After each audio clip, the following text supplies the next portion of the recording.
ನಮಗೆ ನಾವು ಇಷ್ಟು ಜನ ಇದೀವಲ್ಲ, ನಮಗೆಲ್ಲ ತುಂಬ ಖುಷಿ ಆಗುತ್ತೆ.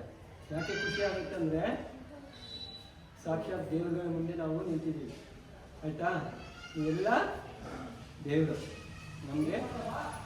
ಅದೇ ರೀತಿ ಸ್ವಲ್ಪ ಭಯ, ಯಾಕೆಂದರೆ ನಿಮ್ಮ ಮುಂದೆ ನಾವು ಮಾತಾಡಬೇಕಲ್ಲ, ಹೌದಲ್ಲ? ಮಹಾಭಾರತ ಕೇಳಿದ್ದೀರಾ? ಯಾರ್ಯಾರು ಇರ್ತಾರೆ ಮಹಾಭಾರತದಲ್ಲಿ? ಆಮೇಲೆ ಕೃಷ್ಣ, ಪಾಂಡವರು, ಕೌರವರು, ದುರ್ಯೋಧನ, ಶಕುನಿ, ಅರ್ಜುನ, ಮತ್ತೆ ಪಾರ್ವತಿ,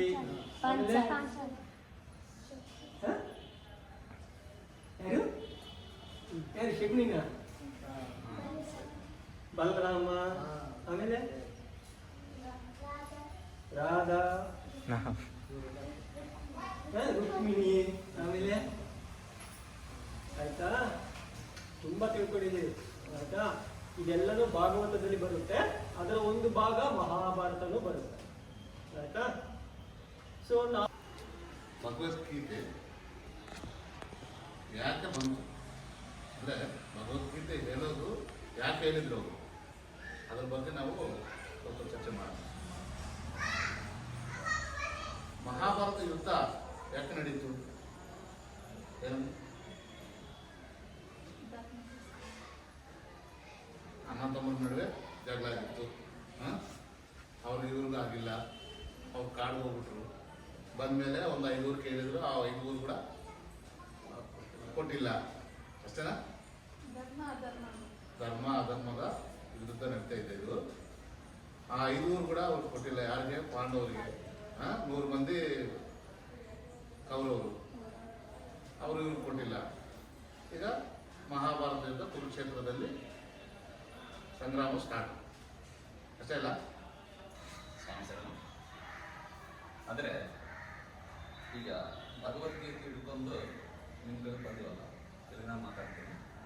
ఇప్పుడు మీకందరికీ భగవద్గీత ఇవ్వాలి అంటానికి కారణం ఏమంటే, మనకి భగవంతుడు తరపున శ్రీ శాస్త్ర సన్నిధి ట్రస్ట్ అంటున్నారు కదా, ఇది హిందూ అంటే మనం ఉన్నాం కదా, హిందువులు. వేరే క్రిస్టియన్ ఉంటారు, అలాగే ముస్లిమ్స్ కూడా ఉంటారు. మన హిందువులు ఉన్నారు కదా, మాకి దేవుడి కోసం ఏం తెలియట్లేదు, మా పిల్లలకి తెలియట్లేదు. దేవుడు ఉన్నాడో తెలుసు, కానీ దేవుడు ఏం చెప్పాడో మనకు తెలియట్లేదు. దేవుడు ఏం చెప్పాడో తెలియాలి అంటే శ్రీ శాస్త్రాసంగా నిర్మించింది ఏమంటే, భగవద్గీతను అందరికీ అందించి అందరూ జ్ఞానాన్ని పొందుతారనే ఆలోచనతో ఈ శ్రీ శాస్త్రాసన ఏమైందంటే, చాలా ఊర్లలో ఈ శాస్త్రాసన కడుపున భగవద్గీత పాఠశాల స్టార్ట్ చేస్తున్నాం. ఎందుకు అలా స్టార్ట్ చేస్తున్నామంటే, ప్రస్తుతానికి మా నాన్నలకి భగవద్గీత ఏంటో తెలియదు. మాకి 50 సంవత్సరాలు వచ్చింది, ఇప్పుడు తెలిసింది. మాకంటే మీరు అదృష్టవంతులు కాబట్టి మీరు చిన్నతనంలోనే భగవద్గీత మీ దగ్గరికి వస్తాం.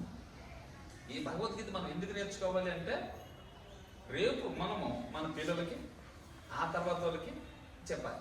భగవంతుడు చెప్పేది ఎప్పుడు కూడా మనం పాటిస్తే మనకి డబ్బులు వస్తాయా లేదంటే కాదు, జ్ఞానం వస్తుంది. జ్ఞానం వస్తే ఎవరిని డిస్టర్బ్ చేయకుండా ఈ ప్రపంచంలో బతుకుతాం.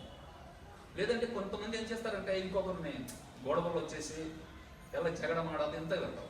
ಅದೇ ಭಗವದ್ಗೀತೆ ನಾವು ಹೋದ್ರೆ ಒಟ್ಟ ಭಗವಂತ ಏನೇದೇ ಹೇಳ್ತಾನೋ ಅದೇ ನಾವು ಮಾಡ್ತೀವಿ. ಅಂದ್ರೆ ಈ ನಮ್ಮ ಮನೆ, ನಮ್ಮ ಊರು, ನಮ್ಮ ರಾಷ್ಟ್ರ, ನಮ್ಮ ದೇಶಕ್ಕೆ ಶಾಂತಿ ಬರ್ತದೆ. ಅಷ್ಟು ಸಂತೋಷವಾಗಿರ್ಬೇಕಂದ್ರೆ ನಾವು ಭಗವದ್ಗೀತೆ ಹೋಗ್ಬೇಕು. ಎಸ್, ಫಸ್ಟ್ ಜ್ಞಾನ ಕಲಿಬೇಕು. ಜ್ಞಾನ ಕಲಿದ್ರೆ, ಈಗ ನೀವು ಸಾಲಿಗೆ ಹೋಗ್ತೀರಿ, ಫಸ್ಟ್ನೇನಿಂದ 10ನೇ ತನಕ ಹೋಗ್ತೀರಿ, ಡಿಗ್ರಿ ಪೂರ್ತಿ ಮಾಡ್ತೀರಿ, ಆಮೇಲೆ ಜಾಬ್ ಬರ್ತದೆ, ಜಾಬ್ ಬರ್ತಾರೆ, ರೊಕ್ಕ ಬರ್ತದೆ, ಹೌದಾ? ಅಂದ್ರೆ ಭಗವದ್ಗೀತೆ ಹೋದ್ರೆ ರೊಕ್ಕ ಬರ್ತದೆ. ಜೀವಿತ ಬರ್ಬೇಕಂದ್ರೆ ಭಗವದ್ಗೀತೆನೇ ಓದ್ಬೇಕು. ನೀವು ಎಷ್ಟು ರೊಕ್ಕ ಇದ್ರೆ ಶಾಂತಿ ಇದೆಯಲ್ಲ, ಒಂದು ಭಗವದ್ಗೀತೆ ಒಂದು ಹೋದ್ರೆ ಸಾಕು, ನಿಮ್ಮ ಮನಸ್ಸಂತ ಇರ್ತಾವೆ. ಫಸ್ಟ್ ನಾವು ರೊಕ್ಕ ಕೆಲಸದು ಮನಸ್ಸಂತ ಸಲಾಗೆ, ಹೌದಾ? ಅದಕ್ಕಾಗಿ ಫಸ್ಟ್ ಏನಂದ್ರೆ, ನಿಮ್ಮ ತಾಯಿನ ನೀವು ಮರ್ಯಾದೆ ಕೊಡ್ಬೇಕಂದ್ರೆ, ನಿಮ್ಮ ಅಪ್ಪನ ಮರ್ಯಾದೆ ಕೊಡ್ಬೇಕಂದ್ರೆ, ನೀವು ಸುತ್ತಮುತ್ತ ಇರ್ತಾರ ದೊಡ್ಡವರು, ಅವ್ರಿಗೂ ನೀವು ಮರ್ಯಾದೆ ಕೊಡ್ಬೇಕಂದ್ರೆ, ನೀವು ಫಸ್ಟ್ ಭಗವದ್ಗೀತೆ ಹೇಳಿದ್ರೆ ಅದು ನೀವು ಹೆಂಗ್ ನಡ್ಕೊಂಡು ಹೋಗ್ಬೇಕು, ಹೆಂಗ್ ಮಾತಾಡ್ಬೇಕು, ಯಾವ ಕಡೆ ಹೆಂಗಿರ್ಬೇಕು ಅಂತಲೇ ನಿಮ್ಗೆ ಗೊತ್ತಾಗುತ್ತೆ.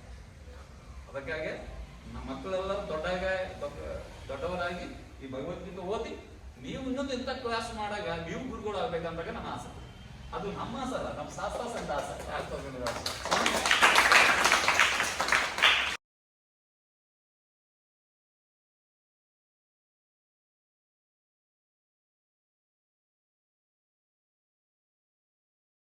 ಗೀತೆ ಮೊದಲನೆಯ ಅಧ್ಯಾಯ ಅರ್ಜುನ ವಿಷಾದ ಯೋಗ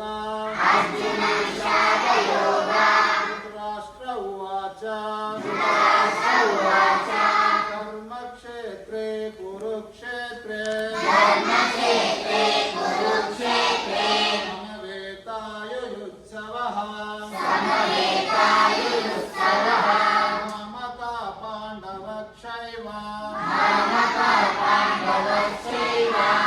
ಪೂರ್ವಕ ಸಂಜಯ